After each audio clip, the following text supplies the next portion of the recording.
காட்டில் பல்வேறு விலங்குகள் வாழ்ந்தன. அந்தக் காட்டின் தலைவர் சிங்கம் நேர்மையான மற்றும் நீதிமானான அரசனாக இருந்தது. ஒருநாள் குதிரையும் நரியும் யாரு புத்திசாலி என்று ஆராய்ந்து கொண்டிருந்தனர். குதிரை, நான் வேகமாக ஓடுவேன், அதனால் நான் புத்திசாலி என்றது. நரி, எனக்கு நல்ல யோசனை உணர்வு உண்டு, அதனால் நான் புத்திசாலி என்றது. அந்த விவாதம் சிங்கத்திடம் சென்றது.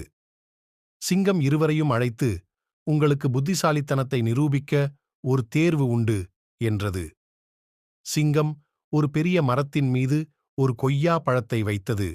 இதை எந்தவொரு விலங்கும் எடுக்காமல் எடுக்க வேண்டும் என்றது. குதிரையும் நரியும் பல முறைகளில் முயற்சித்தனர், ஆனால் அவர்களால் அதை எடுக்க முடியவில்லை. இறுதியில் நரி, நாம் ஒற்றுமையாக இதைச் செய்யலாம் என்றது. நரி குதிரையின் மீது ஏறி பழத்தை எடுத்து வந்தது. சிங்கம் அவர்களை பாராட்டி, உங்கள் புத்திசாலித்தனம் ஒற்றுமையில் உள்ளது என்றது. மாரல் ஆஃப் த ஸ்டோரி: ஒற்றுமையில் சக்தி உள்ளது. அனைவரும் ஒருவருக்கொருவர் உதவி செய்தால் எளிதில் எந்தச் சிரமத்தையும் கடக்க முடியும்.